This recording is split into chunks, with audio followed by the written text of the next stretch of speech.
kung nandito po kayo sa Guernsey, puntahan niyo po to. Promise, worth it po siya.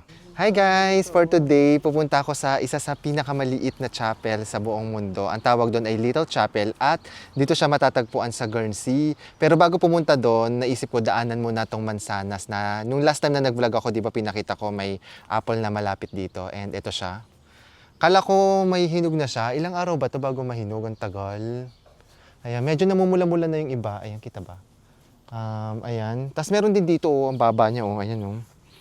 Tagal palang mahinog nito. Kala ko pwede ko siyang kainin habang naglalakad. Pero anyway, sa tara na. Wala pa. Hindi pa pwede.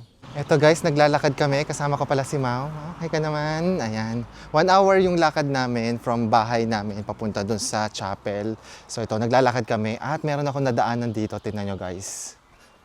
Tadan! Ito yung isang, ano ba to? Church siya. Tapos ang napansin ko dito, yung mga church dito sa Europe, laging katabi nila mga sementeryo. Ayan no. Grabe, nakakatakot yung mga lapida nila. Parang ito yung mga klase ng paghating gabi, parang lalabas yung mga tropa ni Michael Jackson tapos sasayaw sila ng Thriller. Nakakatakot. Di ko alam bakit ganito sa kanila. Baka ganito talaga dito sa Europe, no? Yung mga sementeryo katabi ng simbahan. Ayan yung simbahan, no? So, eto na guys, nandito na tayo sa The Little Chapel. Ayan siya. Sobrang liit lang niya. Tara, pasokin natin sa gitna. Ito pala si Mama Mary nandito. Meron siya dito sa gitna. Ayan o, yung blue. Tapos sa taas, ayan yung chapel. So, akyat tayo. Ayun ko lang nalaman na meron pala ditong Station of the Cross. So, yan. Yun yung pinakang entrance. Yun yung Station 1. Tapos paikot. Papunta doon. Tapos iikot ka, paikot doon sa buong church. And then yung pinakang ending ay yung sa may harapan ng church. Nandun yung station number 14. So wala lang, kung gusto ninyong ikutin yung buong church, makikita nyo to yung mga ganito. Ayan, yan yung mga Station of the Cross. Ito, pang 5. Tapos yun, dire-diretso doon hanggang 6, 7. Tapos hanggang umakyat ka sa taas, nandun yung 14. So ito guys, nandito na tayo sa The Little Chapel. At sobrang ganda niya dito sa personal.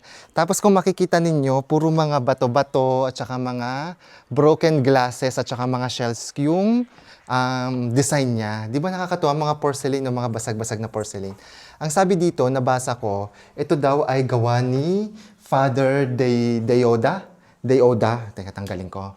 Ano daw siya, parang inspired daw tong church na to sa Basilica sa France. Tapos, na-inspire siya, gumawa siya ng version dito sa Guernsey. Kaya lang, wala siya masyadong budget. So, siya lang yung nagtayo nito at kaya, ayan, maliit lang yung nagawa niya. Tapos yung mga materials niya, gawa lang doon sa mga basag-basag na mga plato, mga seashells, mga bato-bato. So, di ba nakaka-inspire? So, ito, tingnan nyo, pasok tayo. So, ayan. Tapos si Mama Mary, parang yung kasya lang dito, parang 3 or 4 na tao lang yata. Grabe guys, sobrang ganda niya. Parang simple lang siya na church na maliit, pero ang ganda niya. Tsaka very solemn siya dito sa loob.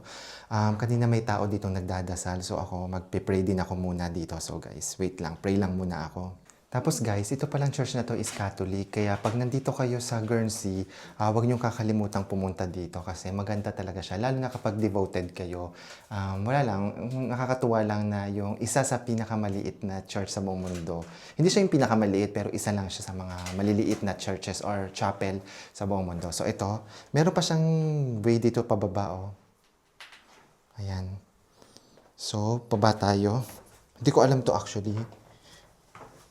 And, ayan, parang meron pa rin ditong isang, sino to, si Mama Mary, tsaka si Jesus. Tapos dito, may daan din dito. Parang miss siya.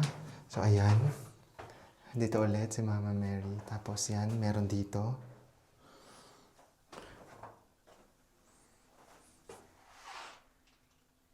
So ito, lakad pa tayo dito. Ito yung exit na to. Ayun lang, tapos na. Yan, ito na guys yung labas. Nagpumasok ko doon sa taas, diba? Tapos yung pababa, parang may maze. Tapos yan, dito yung labas niya. Ang ganda-ganda talaga dito. Tsaka, ano yung nakaka-relax yung feeling kapag nandun ka sa loob ng simbahan. Hindi lang ako sure, pero parang wala yatang nagmimisa dito. Tapos, hindi ito funded ng states. Tapos, libre lang yung pagpunta dito, yung pag-tour, yung pagpasok.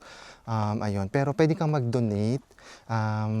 Para yung restoration niya, if ever may need na kailangang ayusin, so doon sila nagre-rely. So wala talaga silang funding dito. Kaya kung nandito kayo at may extra kayo, try to, ayun lang, mag-donate. Grabe, ngayon ko lang nalaman, ano pala 'to, ilang beses na pala 'tong giniba at saka binild ulit, parang 3 beses na. So imagine, grabe.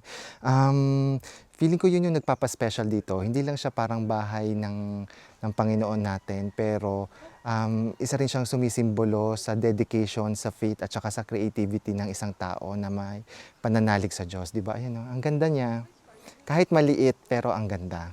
Alam niyo guys, itong church na 'to, para siyang alam mo yung klase ng mga church na, mas magandang tingnan sa personal o mapuntahan sa personal kaysa sa mga pictures. Kaya kung nandito po kayo sa Guernsey, puntahan niyo po 'to, promise, worth it po siya.